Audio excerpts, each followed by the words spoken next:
سامعین ذی احتشام، آج اللہ کے فضل اور توفیق اور احسان سے 10ویں پارے کی تلاوت ہوئی، جس میں کچھ حصہ سورہ انفال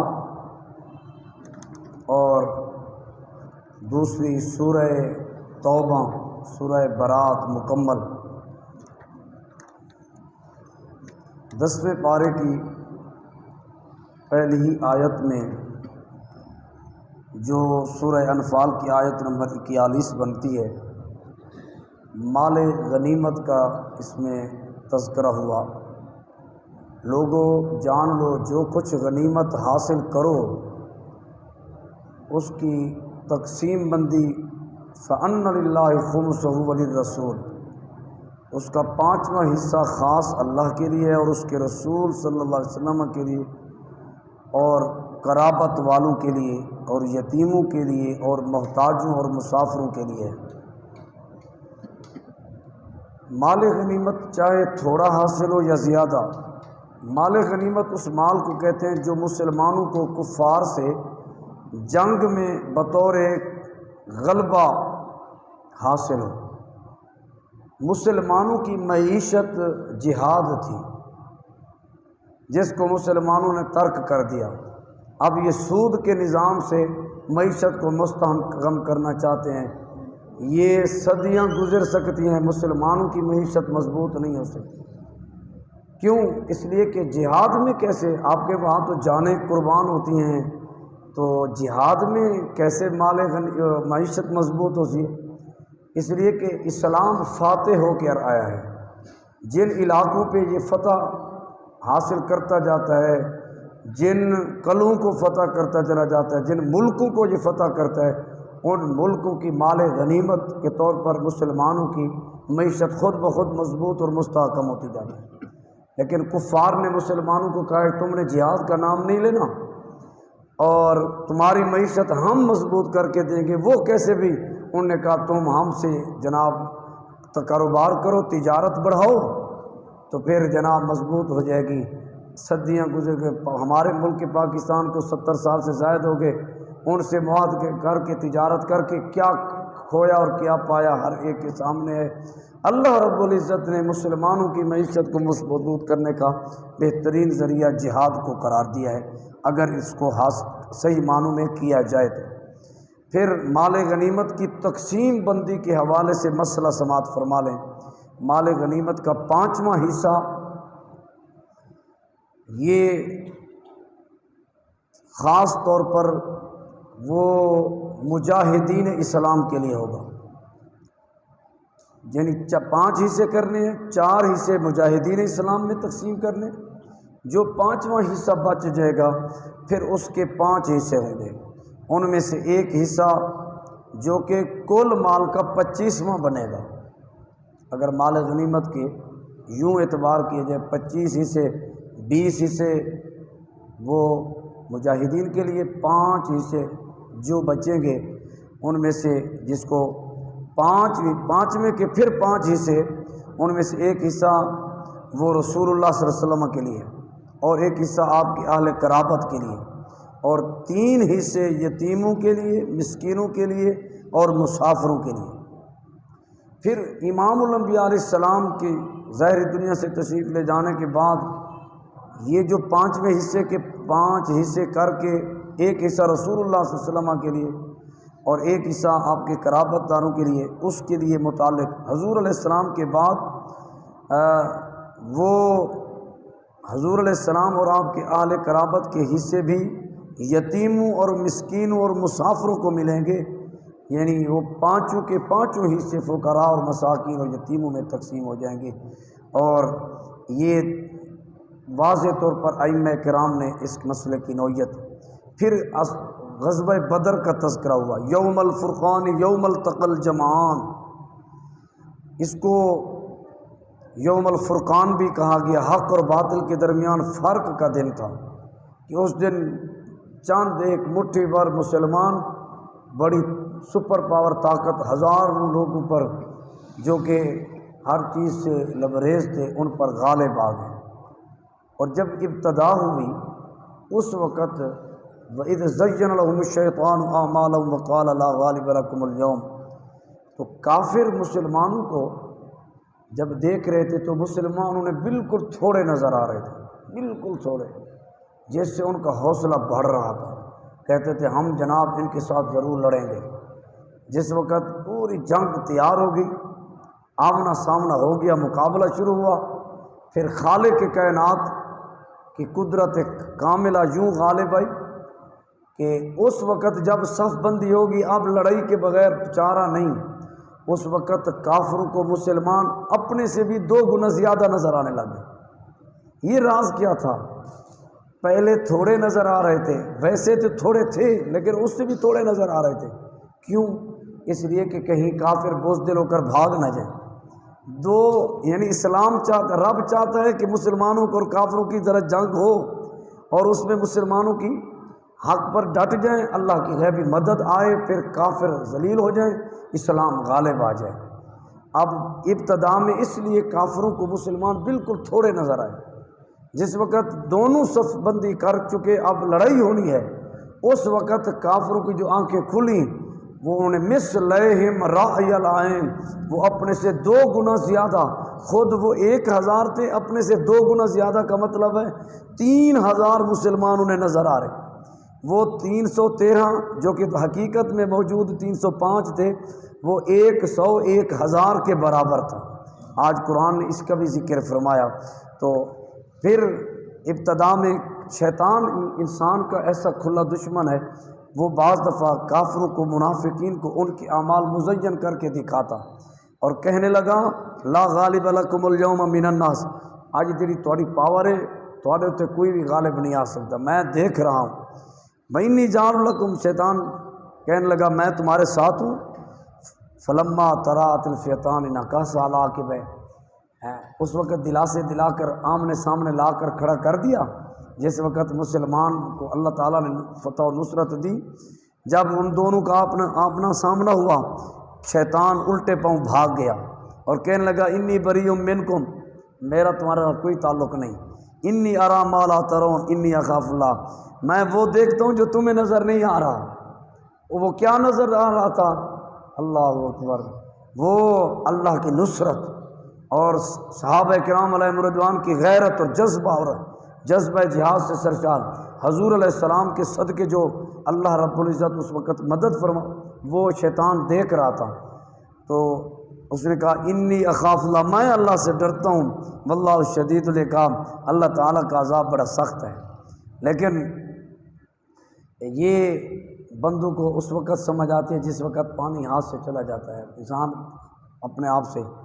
پھر اللہ رب العزت نے انہی آیاتوں کے اندر مسلمانوں کو حکم دیا وَإِن جَنَحُوا لِلسَّلْمِ فَاجْنَحْ لَهَا وَتَوَكَّلْ عَلَى اللَّهِ إِنَّهُ هُوَ السَّمِيعُ الْعَلِيمُ۔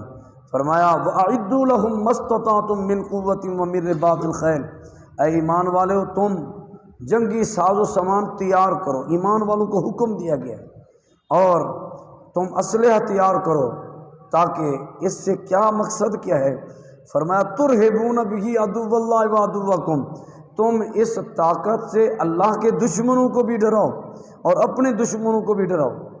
آج لوگ مسلمان ممالک کو یہ تو ہے کہ اپنے ملک کے خلاف کی بات ہے، اب وہ بھی بزدل ہو چکے ہیں، وہ بھی نہیں ڈراتے ہیں، جبکہ اللہ رب العزت نے فرمایا اس سے اللہ کے دشمنوں کو بھی ڈراؤ پاور سے اور اپنے دشمنوں کو بھی ڈراؤ۔ اور اللہ تعالیٰ کے دشمنوں کو کیسے ڈرائے؟ جو بھی اسلام کے خلاف زبان درازی کرے اس کو کوئی انسان بن جاؤ، نہیں تو پھر اسلام اپنا طاقت دکھا کر رہے گا، تو پھر اپنی طاقت کا بالکل واضح کرنا چاہیے۔ پھر خالق کی کائنات نے آیت نمبر 64 سورہ انفال میں فرمایا یا ایھا النبی حسبک اللہ ومن اتبعک من المؤمنین، اے غیب کی خبریں دینے والے نبی، اللہ آپ کو کافی ہے اور یہ جتنے مسلمان تمہارے پیروکار ہیں یہ بھی کافی ہیں۔ یہ جملہ ہے۔ پھر اللہ رب العزت نے فرمایا آیت نمبر 65 میں یا ایھا النبی حرض المؤمنین علی القتال، اے غیب کی خبریں دینے والے نبی، ایمان والوں کو جہاد کے لیے ابھارو، ترغیب دلاؤ۔ آج کہاں رہ گئی جہاد کی باتیں؟ مسلمان ذلیل ہو رہے ہیں لیکن اس کو ترقی کا نام دے دیا گیا ہے۔ تو حضور علیہ السلام کے اس حکم پر کس نے عمل کرنا ہے؟ مسواک سنت اور دیگر کام کاج سنت، سبحان اللہ۔ جہاد کرنا، حضور خود بنفس نفیس 27 جنگوں میں خود تشریف لے گئے، تو یہ بھی تو سنت رسول ہے، اس کے تذکرے۔ پھر فرمایا کہ ان یکم منکم 20 صابرون یغلبوا 200، اگر تم میں سے 20 صبر و استقامت اختیار کرنے والے ہوں تو وہ کافروں کے 200 پر غالب آ جائیں گے۔ وَإِن يَكُن مِّنكُم مِّائَةٌ يَغْلِبُوا أَلْفًا مِّنَ الَّذِينَ كَفَرُوا، اگر تم میں سے 100 ہوں تو وہ کافروں کے 1000 پر غالب آئیں گے۔ بِأَنَّهُمْ قَوْمٌ لَا يَفْقَهُونَ، بس سبب اس کے کہ وہ کافر ایسی قوم ہے جو سمجھ نہیں سکتے اس راز کو۔ آپ نے دیکھا بڑی بڑی سپر طاقتیں حکومتی سطح پر ایکشن لیا جاتا ہے، عاشقان رسول کو جناب ان کو ختم کر دو، لیکن اللہ کی غیبی مدد جن کے ساتھ ہوتی ہے وہ تھوڑے بھی سب پر غالب آ جاتے ہیں۔ فرمایا یہ پھر سورہ توبہ شروع ہوئی جس کے اندر مختلف احکامات بیان ہوئے۔ ایک مقام پر تو اللہ جل مجد الکریم نے یہ جو حرمین کی مجاورت ہے، لوگ اس پر نازاں ہو کر یہ سمجھتے ہیں کہ یہی ہدایت ہے۔ اللہ تعالیٰ نے فرمایا نہیں، اجعلتم سقایت الحاج وعمارت المسجد الحرام، کیا تم نے یہ سمجھ رکھا کہ حاجیوں کی خدمت کرنا، انہیں سبیلیں پلانا، مسجد حرام کی خدمت کرنا، کمن آمن باللہ والیوم الآخر، یہ اس کے برابر ہو جائے گا جو اللہ پر ایمان لائے اور آخرت کے دن پر ایمان لائے اور وجاہد فی سبیل اللہ، اور اللہ کی راہ میں جہاد کرے۔ یعنی کچھ لوگوں کا نظریہ یہ ہے کہ مسجد حرام کی خدمت کرنا اور وہاں حاجیوں کے لیے بڑے اہتمام کرنا، ایمان نہ بھی لائیں کوئی ضروری نہیں ہے، یہی نیکیاں، یہ خدمت تھوڑی ہے کہ بس ان کی بخشش کے لیے اور کچھ بھی نہ ہو، یہ ہے۔ لیکن اس قرآن نے کہا نہیں، ایمان جو اللہ پر لے آئے اور آخرت کے دن پر لے آئے اور جہاد فی سبیل اللہ کرے، اور دوسرا وہ جو مسجد حرام کی خدمت اور مجاورت کو نازاں ہو کر کے بس میرے لیے تو یہی کافی ہے، نہ مجھے جہاد کی ضرورت ہے نہ اللہ پر ایمان لانے کی ضرورت ہے، وہ برابر لا یستوون عند اللہ، اللہ کے ہاں وہ برابر نہیں ہیں۔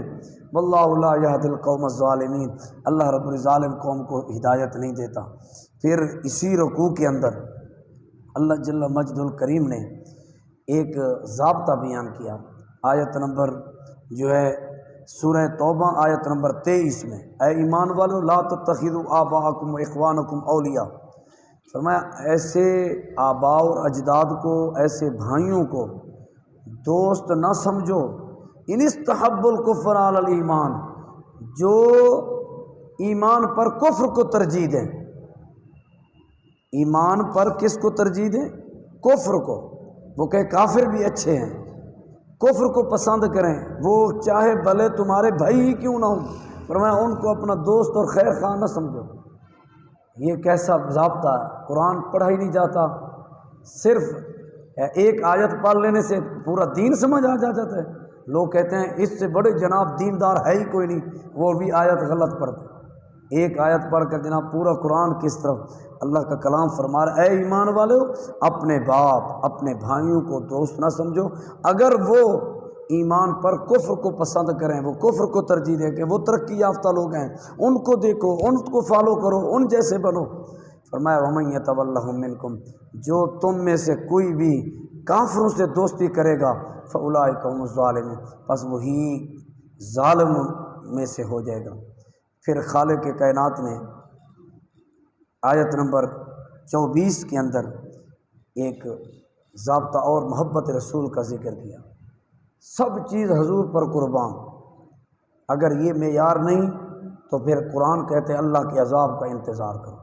فرمایا اے محبوب فرما دو ان کان آباؤکم وابناؤکم واخوانکم وازواجکم، اگر تمہارے باپ، تمہارے بیٹے، تمہارے بھائی اور تمہاری بیویاں، وعشیرتکم واموال اقترفتموہا، اور تمہارا خاندان قبیلہ کنبہ، اور وہ تمہاری کمائی والا مال، و تجارت، اور تمہارا مال تجارت سودا، تخشون کسادہ، جس کے نقصان کا تمہیں ڈر رہتا ہے، ومساکن تردونا، اور وہ تمہارے پسندیدہ مکانات، گھر جن میں تم رہتے ہو، رہائشی تمام کی تمام چیزیں، احب الیکم من اللہ ورسولہ، اگر یہ تمہیں اللہ اور اس کے رسول سے زیادہ پسند ہوں، وجہاد فی سبیلی، اور اس کی راہ میں جہاد کرنے سے بھی یہ زیادہ پسند ہوں، کہیں میری تجارت خسارے میں نہ آئے، میں کیوں اللہ اور اس کے رسول کے دین پر پہرا دوں؟ یہ صرف مولویوں کا کام ہے، دین اسلام کے خلاف جو مرضی بات ہو جائے، میں تو اپنا کاروبار کرتا رہوں گا، میں اپنے گھر میں بیٹھا رہوں گا، فلاں کا کام ہے بس وہی کریں۔ اگر یہ کیفیت بن جائے تو قرآن نے کہا فَتَرَبَّصُوا حَتَّىٰ يَأْتِيَ اللَّهُ بِأَمْرِهِ، پھر تم انتظار کرو کہ یہاں تک کہ اللہ کا عذاب آ جائے، کہ کب اللہ کا عذاب آتا ہے۔ آج دیکھا پوری دنیا کے اندر حضور کے خاکے بنے، امت خاموش رہی ہیں، کافر تماشائی بنے رہے، مسلمان کے حکمران دیکھتے رہے۔ کئی نے کہا ہم ان سے جناب تعلقات اور بائیکاٹ کریں، معیشت ختم ہو جائے گی۔ کئیوں نے کہا جناب ہم صرف اپنے گھر میں تقریر کر لیں تو یہی کافی ہوگا۔ مختلف زاویوں سے ناموس رسالت پر کسی نے غیرت کا مظاہرہ نہیں کیا جو کرنا چاہیے تھا۔ آج پوری دنیا کے اندر وہی قہر کی کیفیت ہے، قہر خداوندی، کہیں طوفان، کہیں زلزلے، کہیں جناب اللہ تبارک و تعالیٰ کی طرف سے بے موسمی بارشیں، یہ ساری چیزیں اسی کے عذاب نہیں تو اور کیا ہے۔ اس لیے اللہ تعالیٰ حضرت امام مالک نے اسی لیے فرمایا تھا ما بقاء الامت بعد شتم نبیہا، اگر نبی علیہ السلام کی گستاخی ہو جائے تو پھر امت کو زندہ رہنے کا حق نہیں۔ ہاں ایک صورت میں وہ زندہ رہ سکتے ہیں کہ اگر ان گستاخوں سے وہ بدلہ لیں۔ اچھا، معیشت کے متعلق ایک اور بھی ذکر اسی قرآن کی، یہ قرآن پڑھا جائے تو ساری چیزیں حل ہو جاتی ہیں۔ جس وقت مشرکین کفار مکہ میں رہتے تو حدود حرم، مسجد حرام تو محدود ہے، حدود حرم اس سے کہیں اور زیادہ ہے، یعنی اس میں مارکیٹیں بھی آتی ہیں، ارد گرد کئی بازار بھی آتے ہیں حدود حرم کے اندر۔ تو ابتدا میں کافر بھی رہتے تھے، مشرک بھی رہتے تھے حدود حرم کے اندر بھی، پھر اسلام جیسے پھلتا پھولتا گیا، بڑھتا گیا، تو ایک وقت آیا اللہ تعالیٰ نے قرآن میں فرمایا یا ایھا الذین آمنوا انما المشرکون نجس، اے ایمان والے ہو مشرکین نرے ناپاک ہیں، نجس ہیں، گند ہیں، فلا یقربوا المسجد الحرام بعد عامہم ھذا، اس سال کے بعد پھر وہ مسجد حرام میں کبھی بھی نہ آئیں، یعنی وہ حدود حرم میں نہیں آ سکتے۔ قرآن نے کہا، یہ آیت نمبر جو ہے 28 ہے۔ وَإِنْ خِفْتُمْ عَيْلًا، تو اس وقت لوگوں کو یک یہ مسئلہ درپیش ہوا کہ یہاں بڑے بڑے تجارت کے مراکز ہیں، دور دراز سے مشرکین یہود و نصارہ کفار آ کر مکہ کے بازاروں سے سودے لے جاتے ہیں، مسلمانوں کی معیشت تو اسی پر ہے۔ اب اگر قرآن نے یہ حکم دے دیا کہ اس سال کے بعد مشرکین حدود حرم میں نہیں آ سکتے، وہ تجارتی مارکیٹوں کے مراکز وہ ختم ہو جائیں گے، اس صورت میں مسلمانوں کی معیشت ختم ہو کر رہ جائے گی۔ یہ ایک فطرتی خوف تھا جو انہیں لاحق ہوا، جس کا انہوں نے اظہار کیا۔ تو اللہ جل مجد الکریم نے قرآن میں، چونکہ رب العالمین دلوں کے راز جانتا ہے، جو فطرتی انسان کو مسئلہ لاحق ہونا تھا اللہ نے اس کا ذکر فرما دیا، فرمایا یہ نجس ہیں، ان کو کبھی نہیں آنے دینا حدود حرم کے اندر، لہٰذا رہ گیا مسئلہ تمہیں یہ خطرہ لاحق ہو رہا ہے وَإِنْ خِفْتُمْ عَيْلَةً فَسَوْفَ يُغْنِيكُمُ اللَّهُ مِنْ فَضْلِهِ إِنْ شَاءَ، اگر تمہیں یہ مسئلہ ہے کہ تم تنگ دست ہو جاؤ گے، معیشت تمہاری خطرے میں ہو جائے گی، تجارتی مراکز ختم ہو جائیں گے، تو فرمایا پھر یاد رکھو فَسَوْفَ يُغْنِيكُمُ اللَّهُ مِنْ فَضْلِهِ إِنْ شَاءَ، ان قریب اللہ تعالیٰ اپنے فضل و کرم سے رسول اللہ کے صدقے تمہیں کافروں سے بے نیاز کر دے گا، یعنی دولت مند بنا دے گا۔ تو آج دیکھ لیں حرمین میں کس چیز کی کمی ہے، لیکن اس کے باوجود 1923 سے یہود و نصارہ کے ساتھ معاہدہ کر کے آل سعود وہ مسلط ہیں، اور وہ مشرکین کے لیے اب وہ ہوٹلیں بنا چکے ہیں، جن ہوٹلوں کے اندر شراب بھی عام حدود حرم کے اندر، اور یہاں کے لوگ ان کے گیت گاتے ہیں۔ آخر وہ اللہ کو پسند ہے نا جی، اس لیے تو حرمین میں وہ ان کی ڈیوٹی لگی ہوئی ہے، تو قرآن کی نص قطعی کے وہ منکر بن پھر رہے ہیں اور حدیں پر کراس کر رہے ہیں، اسلام کے پامال کر رہے ہیں، لیکن ان سے کوئی پوچھنے والا نہیں ہے۔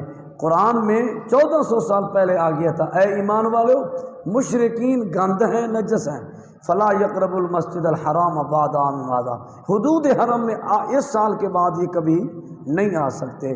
تو اب یہ کس منہ سے وہاں مارکیٹیں کھول کر ہوٹلیں ان کو سہولتیں اور ان کی تمام تعیش کی چیزیں حدود حرم میں دی جا رہی ہیں، اور ان نہ خوف خدا نہ شرم نبی، یہ بھی نہیں وہ بھی نہیں۔ اللہ تبارک و تعالی ایسے لوگوں کو ہدایت نصیب فرمائے اگر ہدایت کے قابل ہوں۔ پھر یہ غزوہ تبوک کا بھی اس میں ذکر ہے، ان 3 صحابہ کرام علیہم رضوان کا بھی تذکرہ ہے جو صحابہ کرام علیہم رضوان غزوہ تبوک میں نہ جا سکے۔ پھر حضور کی بارگاہ میں مختلف لوگ آ کر اپنے اپنے عذر پیش کر رہے تھے، حضور نے عذر قبول کر لیے، کئیوں نے سچ کہا، کئیوں نے کنارہ کشی، کوئی نے کس طوریہ استعمال کیا، کئیوں نے غلط، لیکن 3 صحابہ حضرت مرار بن کعب، حضرت ہلال بن امیہ، 3 صحابی انہوں نے جب حضور کی بارگاہ میں گئے دیکھ رہے تھے کہ لوگ بات کچھ تھی حقیقت کچھ تھی، کچھ کہہ کر وہاں سے معذرت قبول ہو رہی ہے جا رہے ہیں، لیکن یہ جب حضور کی بارگاہ میں گئے عرض کی یا رسول اللہ سچ یہی ہے، کوئی عذر نہیں تھا، کوئی میری بیوی بیمار نہیں تھی، کوئی میرے گھر کا کام نہیں تھا، کوئی بیمار میں نہیں تھا، سب کچھ تھا، میں صرف اپنی کاہلی کی وجہ سے میں میدان جہاد میں نہ جا سکا۔ تو حضور نبی کریم علیہ السلام نے فرمایا تمہارا معاملہ اللہ کے سپرد ہے۔ پھر اللہ تبارک و تعالیٰ کے سپرد یوں ہوا، حضور علیہ السلام نے خود بات چیت کرنا چھوڑ دی، مدینہ والوں کو فرمایا ان سے بات چیت نہیں کرنی۔ اب وہ 3 صحابہ آزمائش کے مراحل میں ہیں، بازار میں جاتے ہیں کوئی سلام نہیں کرتا، کوئی بات ہی نہیں کرتا، وہ جو بھائی ہیں کہتے ہیں وضاقت علیہم الارض بما رحبت، زمین کشادہ ہونے کے باوجود ان پر تنگ ہو گئی، ایسے ہم اجنبی ہیں، مدینے میں اچھوتے ہیں، کوئی بات ہی نہیں کرتا۔ اس میں ایک راز ہے، آج ہم دشمنان اسلام سے مولانا نہ دیکھیں تو ہم جفیاں لگاتے ہیں، مولانا دیکھ نہ لیں ہم کافروں سے دوستی لگاتے ہیں، کیوں جی ہم اخلاقیات بانٹ رہے ہیں۔ جب حضور سے تعلق ٹوٹ گیا یا حضور نے روک دیا، اب مدینے کی دھرتی ہے، صحابہ کرام علیہ رضوان کو جب حضور نے روک دیا ان کے ساتھ بات چیت نہیں کرنی، پھر یہ کسی نے کہا یہ میرا چاچا ہے، یہ میرا بھتیجا ہے، یہ میرا کزن ہے، روزانہ ہم ایک جگہ بیٹھتے ہیں، لیکن سب نے ان سے لا تعلقی کی، بات چیت ہی نہیں کرتے۔ پھر اور آزمائش آ گئی یہ کہ اپنی بیویوں سے بھی الگ تھلگ رہو، لیکن صحابہ کرام علیہ رضوان کی عظمت کو قربان جائیں، انہوں نے یہ نہیں سوچا کہ حضور اب ہمارے لیے اتنی مشکل ہوتی جا رہی ہے، کون سا جناح ہوا، صرف اتنا ہوا کہ جہاد میں ہم نہ گئے، ہم جہاد کے منکر بھی نہیں ہیں، اور جنگیں آئیں گی ہم اس میں چلے جائیں گے، نہیں، انہوں نے کہا ہمیں جانا چاہیے تھا جب حضور نے فرمایا ہے، ہم کیوں نہیں گئے؟ اب اللہ تعالی ہماری یہ توبہ قبول فرما لے۔ حتیٰ کہ انہوں نے بجائے پریشان ہونے کے یہ حضور کی بارگاہ میں قاصد کو بھیجا، عرض کی یا رسول اللہ اگر اجازت ہو تو ہم ان کو طلاق بھی دے سکتے ہیں، صرف علیحدہ رہنا ہے تو علیحدہ رہتے ہیں۔ تو حضور نے فرمایا طلاقیں نہیں دینی، ویسے علیحدہ رہنا ہے۔ تو 50 دن یوں گزرے، نہ کوئی بات کرتا ہے نہ چیز۔ تو پھر صحابہ کرام علیہ رضوان کی حضور پر قرآن کی آیاتیں نازل ہوئیں، وَالثَّلَاثَةُ الَّذِينَ خُلِّفُوا، یہ ساری آیاتیں ان کی توبہ قبول ہوئی۔ پھر حضور نبی کریم علیہ السلام نے ان کو جا کر قاصد بھیجے، جاؤ انہیں خوشخبری دو، پھر جا کر انہیں تسلی ہوئی، ان کی عظمتیں قرآن مجید میں۔ اب آج دیکھیں، آج لوگ صحابہ کرام کے خلاف باتیں کرتے ہیں، صحابہ کے تذکرے تو قرآن مجید میں موجود ہیں۔ تو برادران سنا، پھر غزوہ تبوک یہ وہ جنگ تھی، اس کو جیش اسرت بھی کہا جاتا ہے، اور ایک ایک سواری پر 10 آدمی سوار ہوتے تھے۔ کیسے؟ یعنی ایک سوار ہوتا، 9 چلتے رہتے پیدل، پھر وہ کچھ سفر کرتا پھر اور بیٹھتا، باری بواری، ایک نہیں یکدم ایک سواری پر 10 بیٹھ جاتے، یعنی اتنا تنگی حالت تھی۔ اور ایک ایک کھجور پر کئی صحابہ کئی دن بسر کرتے تھے۔ اس مشکل کٹن ماحول میں صحابہ نے یہ نہیں کہا یا رسول اللہ یہ مشکل کام ہے ہم بیٹھے ہیں یہاں، نہیں، کیوں؟ قدر نبی دا ایک ہی جان دنیا دار کمینے، قدر نبی دا جانن والے سو گئے وچ مدینے، قدر نبی دا اللہ جانے یا جانے اصحابی، قدر نبی دا صحابہ کرام نے جانیا اور اس پر عمل بھی کیا۔ تو برادران اسلام، اب آخری جملے یہی ہیں کہ اللہ جل مجد الکریم نے یا ایھا الذین آمنوا اتقوا اللہ وکونوا مع الصادقین، اے ایمان والو اللہ رب العزت سے ڈرو اور سچوں کے ساتھ ہو جاؤ۔ بس اسی پر دعا کرتے ہیں کہ خالق کائنات ہمیں سچوں کا ساتھ نصیب فرمائے۔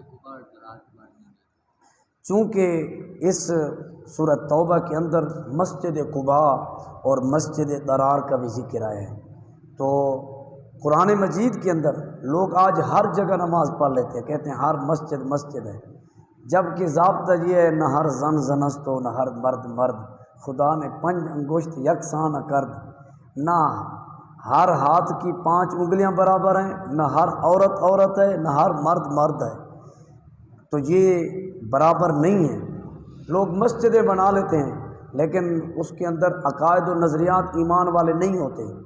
ایک جب نبی علیہ الصلوۃ والتسلیم مدینہ تشریف لے گئے، سب سے پہلی مسجد مسجد قباء بنی، جس میں حضور نبی کریم علیہ السلام بنفس نفیس اینٹیں اٹھا کر خود تعمیراتی کام کرتے کراتے رہے، اور اس کا تذکرہ قرآن مجید میں ہے کہ اس پہلے دن سے اس کی پہلی اینٹ بنیاد ہی تقوی پر ہے اور پرہیزگاری پر رکھی گئی۔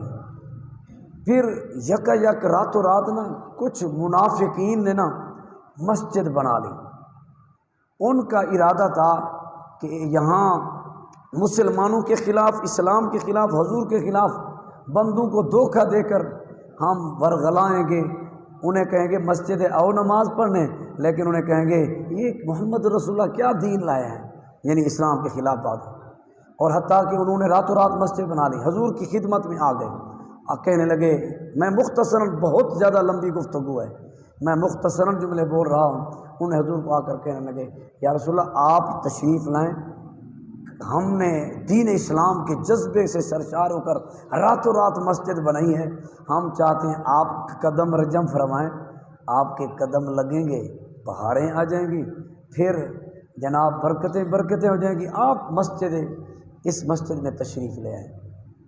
حضور نبی کریم علیہ الصلوۃ والتسلیم پر قرآن مجید کی آیت نازل، لا تقم فیہ ابدا، فرمایا اس مسجد میں اے پیارے حبیب کبھی نہ جانا، ہے مسجد اس میں کبھی بھی نہ جانا، کیوں؟ اللہ نے فرمایا والذین اتخذوا مسجدا ضرارا وکفرا وتفریقا بین المؤمنین، فرمایا وہ لوگ جنہوں نے مسجد ضرار بنائی، مسلمانوں کو نقصان پہنچانے کے لیے مسجد بنائی، کفر کا گھر ہے، وتفریقا بین المؤمنین، مسلمانوں کو توڑنے کے لیے ہے، وارصادا لمن حارب اللہ ورسولہ من قبل، اور وہ اللہ اور اس کے رسول کے خلاف جنگ کرنے کے لیے لشکر تیار کریں گے۔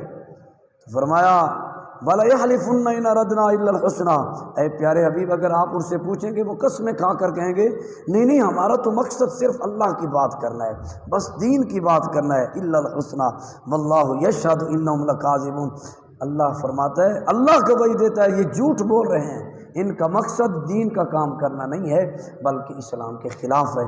تو لا تقم فیہ ابدا، ہے پیارے حبیب اس مسجد میں کبھی بھی نہ جانا، بلکہ لمسجد اسس علی التقوی، آپ ضرور اس مسجد میں جائیں جس کے پہلے دن سے، اول دن سے جس کی بنیاد پرہیزگاری پر رکھی گئی، احق ان تقوم فیہ، آپ وہ مسجد زیادہ حق رکھتی ہے کہ آپ اس میں جائیں، اس میں فیہ رجال یحبون ان یتطہروا، صحابہ کرام کی شان اس میں ایسے جڑے رہتے ہیں جو خوب پاکیزگی کو پسند کرتے ہیں، واللہ یحب المطہرین، اللہ رب العزت بھی خوب طہارت کو پسند فرماتا ہے۔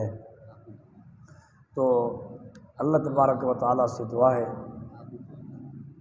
رب کائنات ہماری حاضری قبول فرمائے۔ یہ سورہ توبہ کی آخری آیاتیں ہیں، لقد جاءکم رسول من انفسکم عزیز، حضور کی شان بیان ہے کہ تحقیق تمہارے پاس اللہ کا رسول آیا جو تم ہی میں سے ہے، تم پر اتنے مہربان ہے، عزیز علیہ ما عنتم حریص علیکم بالمؤمنین، مؤمنوں پر مہربان ہے، رؤوف صفت ذکر ہوئی، رحیم حضور کی شان بیان ہوئی، اللہ بھی رؤوف ہے، حضور بھی رؤوف، اللہ بھی رحیم، حضور بھی رحیم، قرآن سے ثابت ہے، لیکن فرق یہ ہے اللہ رحیم رعوف ہونے میں کسی کا محتاج نہیں، از خود رعوف بھی ہے رحیم بھی ہے، اور حضور علیہ السلام کو رب العالمین نے رعوف بنایا ہے، رحیم بنایا ہے۔ بسم اللہ الرحمن الرحیم میں رحیم کس کا نام، کس کی صفت بیان ہوئی ہے؟ اللہ کی۔ اور یہاں حریص علیکم بالمؤمنین رعوف الرحیم حضور کی شان بیان ہو رہی ہے۔ فَإِن تَوَلَّوْا فَقُلْ حَسْبِيَ اللَّهُ، فرمایا اگر کافر یہ دین اسلام سے ہٹ جائیں تو پھر اے حبیب آپ کہیں مجھے اللہ کافی ہے، علیہ توکل، تو اللہ ہی پر میں نے بھروسہ کیا، توکل کیا، اور وہی بڑی عظمت والا ہے۔ اس کی فضیلت، ان آیاتوں کی شان نزول، وہ ایک الگ مفصل گفتگو ہے۔ پھر موقع صحیح اللہ جل مجد الکریم نبی علیہ السلام کے صدقے ہماری مغفرت فرمائے۔